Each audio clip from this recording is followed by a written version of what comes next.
نحمده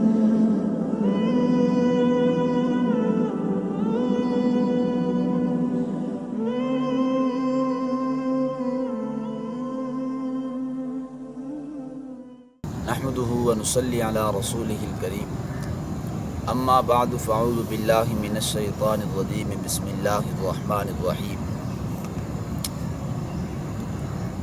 آج کی اس مختصر سی نشست میں اس حوالے سے گفتگو کرنا چاہتا ہوں کہ امت مسلمہ پر قرآن کے حقوق کیا ہیں۔ آخر یہ آسمانی کتاب، آخری کتاب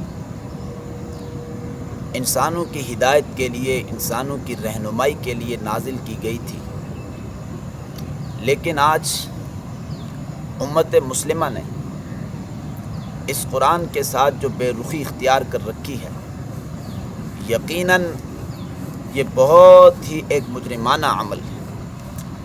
اس امت پر اس قرآن کے حق ہیں۔ امت مسلمہ پر قرآن کا پہلا حق تو یہ ہے کہ قرآن پر ایسے ایمان لاؤ جیسے اس پر ایمان لانے کا حق ہے۔ اب یاد رکھیے کہ ایمان کے دو درجے ہیں۔ ایک درجہ ہے اقرار باللسان، کہ آدمی زبان سے اقرار کر لے کہ یہ اللہ کا کلام ہے، منزل من اللہ ہے، آخری نبی پر یہ نازل کیا گیا ہے۔ ایک ہے زبان سے اقرار کر لے، یقیناً وہ ہر ایک مسلمان کو یہ اقرار حاصل ہے کہ وہ یہ زبان سے اقرار کرتا ہے کہ واقعی یہ کتاب منزل من اللہ ہے، نبی آخر الزمان حضور صلی اللہ علیہ وسلم کے قلب اطہر پر اس کا نزول ہوا۔ یہ ہر شخص زبان سے اقرار کرتا ہے جو مومن ہے۔ لیکن ایمان کا دوسرا درجہ ہے کہ یہ دل سے گواہی دی جائے، دل کی گہرائیوں سے اس بات کی تصدیق کی جائے، ہاں واقعی یہ اللہ کا کلام ہے، ہماری ہدایت کے لیے بھیجا گیا ہے۔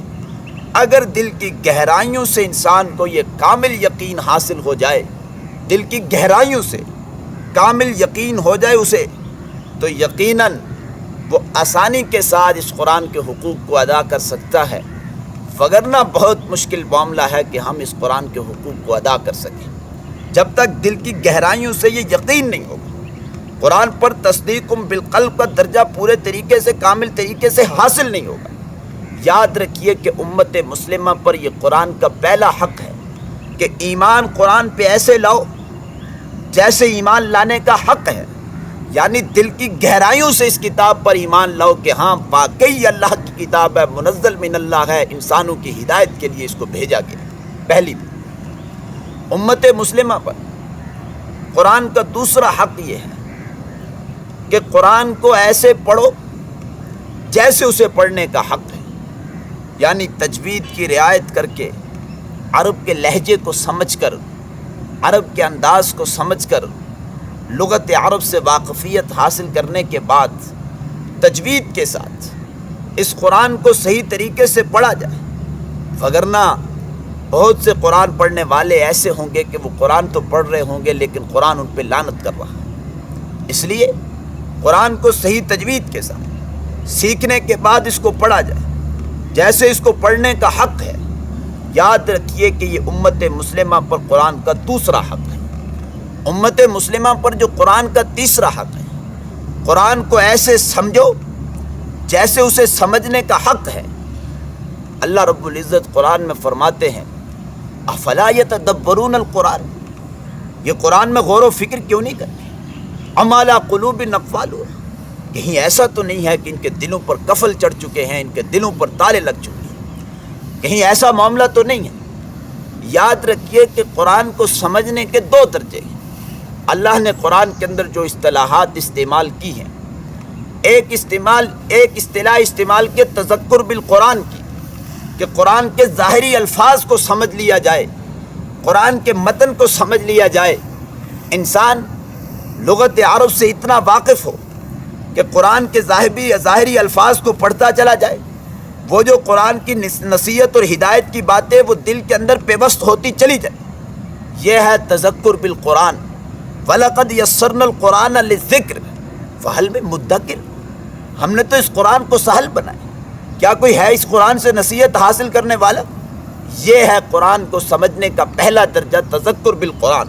جو کم از کم ہر مسلمان کو حاصل ہونا چاہیے کہ وہ قرآن کو سامنے کھول کے رکھے، قرآن کے ظاہری الفاظ کو پڑھتا چلا جائے، قرآن کے ظاہری متن کو پڑھتا چلا جائے، وہ ہدایت کی باتیں، وہ نصیحت کی باتیں اس کے دل و دماغ کے اوپر نقش ہوتی چلی جائیں۔ یہ ہے تذکر بالقرآن۔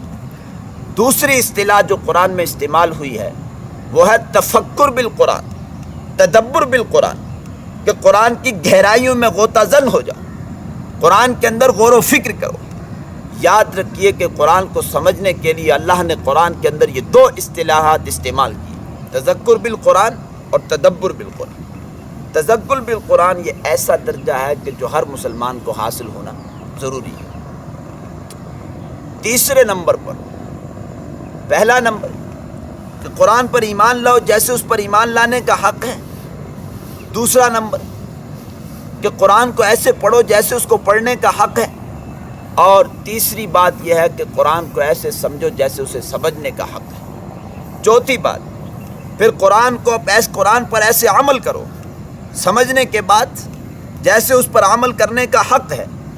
یاد رکھو مسلمانوں، اگر ہم قرآن کو اپنی انفرادی زندگیوں میں بھی اور اپنے اجتماعی نظام میں بھی، چاہے ہمارا عائلی اور خاندانی نظام ہو، چاہے ہمارا معاشرتی نظام ہو، چاہے ہمارا معاشی نظام ہو، چاہے ہمارا سیاسی نظام ہو، جب تک بالفعل ہم اس قرآن کی تعلیمات کو نافذ نہیں کریں گے، دنیا میں ہمارا کوئی وقار، دنیا میں ہماری کوئی عزت، دنیا میں ہمارا کوئی اثر و رسوخ قائم نہیں ہو سکتا۔ یہ واضح بات ہے۔ اللہ نے اہل کتاب سے خطاب کیا قرآن میں، قل یا اہل الکتاب، اے نبی اہل کتاب سے کہہ دیجئے، یہود و نصارہ سے، کہ لستم علی شیء، دنیا میں تمہاری کوئی حیثیت نہیں ہوگی، دنیا میں تمہارا کوئی مقام نہیں ہوگا، دنیا میں تمہارا کوئی وقار نہیں ہوگا، دنیا میں تمہارا کوئی اثر و رسوخ نہیں ہوگا، حتیٰ تقیموا التوراۃ والانجیل، یہاں تک کہ تم اپنی زندگیوں میں، چاہے وہ انفرادی ہو چاہے وہ اجتماعی ہو، جب تک تم تورات اور انجیل کو نافذ نہیں کر لیتے ہو، اس وقت تک دنیا میں تمہارا کوئی مقام نہیں ہوگا۔ اگر اسی قرآن کی آیت کا رخ امت مسلمہ کی طرف پھیر دیا جائے تو واضح طور پہ یوں بنے گی، قل یا اہل القرآن، اے نبی اہل قرآن سے کہہ دیجئے کہ لستم علی شیء، دنیا میں تمہاری کوئی عزت نہیں ہوگی، دنیا میں تمہارا کوئی وقار نہیں ہوگا، دنیا میں تمہارا کوئی مقام نہیں ہوگا، دنیا میں تمہارا کوئی اثر و رسوخ، حتیٰ تقیموا القرآن، یہاں تک کہ تم اپنی انفرادی زندگیوں میں اور اپنی اجتماعی زندگیوں میں قرآن کو نافذ نہیں کرو۔ جب تک قرآن کو تم نافذ نہیں کرو گے، یاد رکھو کہ مسلمانوں دنیا میں اس وقت تک ہمارا کوئی مقام نہیں ہوگا۔ اور اللہ نے قرآن کریم کو عملی نافذ نہ کرنے کی اتنے شدید الفاظ استعمال کیے، فرمایا کہ وَمَن لَّمْ يَحْكُم بِمَا أَنزَلَ اللَّهُ فَأُولَٰئِكَ هُمُ الْكَافِرُونَ، جو لوگ قرآنی احکامات کے مطابق فیصلہ نہیں کرتے، فرمایا یہی کافر ہے۔ پھر اسی رکوع میں فرمایا وَمَن لَّمْ يَحْكُم بِمَا أَنزَلَ اللَّهُ فَأُولَٰئِكَ هُمُ الْفَاسِقُونَ، جو لوگ اللہ کے احکامات، قرآنی احکامات کے مطابق فیصلہ نہیں کرتے، فَأُولَٰئِكَ هُمُ الْفَاسِقُونَ، یہی نافرمان لوگ ہیں۔ پھر اللہ نے تیسری مرتبہ کہا وَمَن لَّمْ يَحْكُم بِمَا أَنزَلَ اللَّهُ فَأُولَٰئِكَ هُمُ الظَّالِمُونَ، جو اللہ کے احکامات کے مطابق فیصلہ نہیں کرتے، فرمایا کہ یہی ظالم اور یہی سرکش لوگ ہیں۔ اب آپ خود اندازہ کر لیں کہ اللہ ایک مرتبہ ہی کہہ دیتے وَمَن لَّمْ يَحْكُم بِمَا أَنزَلَ اللَّهُ فَأُولَٰئِكَ هُمُ الْكَافِرُونَ تو کافی تھا، لیکن اللہ نے ایک ہی جملے کو 3 مرتبہ استعمال کیا۔ ایک مرتبہ کہا فَأُولَٰئِكَ هُمُ الْكَافِرُونَ، دوسری مرتبہ کہا فَأُولَٰئِكَ هُمُ الظَّالِمُونَ، تیسری مرتبہ کہا فَأُولَٰئِكَ هُمُ الْفَاسِقُونَ۔ وَمَن لَّمْ يَحْكُم بِمَا أَنزَلَ اللَّهُ، جو لوگ اللہ کے احکامات، قرآنی احکامات کے مطابق فیصلہ نہیں کرتے، یہی کافر، یہی ظالم، یہی فاسق اور سرکش۔ آپ خود اندازہ کر لیں کہ اللہ کا اتنا سخت تکلم، اتنا شدید تکلم ہے، اتنا اللہ کا یہ سخت تکلم کہ اللہ انسانوں کو جھنجھوڑنا چاہتے، لہذا تمہارے فیصلے قرآن کے مطابق ہونے چاہیے۔ تم اپنے عملی زندگیوں میں بھی، انفرادی زندگیوں میں بھی قرآن کو نافذ کرو اور اپنے اجتماعی نظام کے اندر بھی قرآن کو نافذ کرو۔ مسلمانوں، جب تک ہم اپنی انفرادی زندگیوں میں اور اپنی اجتماعی زندگیوں میں قرآن کو نافذ نہیں کریں گے تو لستم علی شیء، دنیا میں ہمارا کوئی مقام اور ہمارا کوئی وقار نہیں ہوگا۔ جیسے آج پوری دنیا میں امت مسلمہ کے سروں کی فصلیں کاٹی جا رہی، پوری دنیا میں مسلمان کے خون کو پانی سے زیادہ سستا سمجھ کے بہایا جا رہا ہے، پوری دنیا پہ یہود و نصارہ غالب ہیں. یاد رکھیے کہ یہ سب کا سب یہی اس کا یہ سارا کچھ جو کچھ ہو رہا ہے، یاد رکھیے کہ ہم نے قرآن سے بیزاری اختیار کی، ہم نے قرآن سے بے رخی اختیار کی، ہم نے شریعت محمدی سے بے رخی اختیار کی، جس کا نتیجہ یہ نکلا کہ آج عالم کفر عالم اسلام پہ غالب آتا ہوا نظر آ رہا ہے. اس کے بعد امت مسلمہ پر جو 5واں حق ہے کہ قرآن کو خود سمجھے، اس پہ عمل کرے، پھر اس کے بعد اس کو پوری انسانیت تک پہنچانے کے لیے تگ و دو کرے. یہ 5 حقوق ہیں قرآن کے جو امت مسلمہ پر لازم ہیں. اللہ رب العزت ان 5 حقوق کو سمجھنے کے بعد اللہ ہمیں اس پر عمل کرنے کی توفیق نصیب فرمائے. وآخر دعوانا الحمدللہ رب العالمین.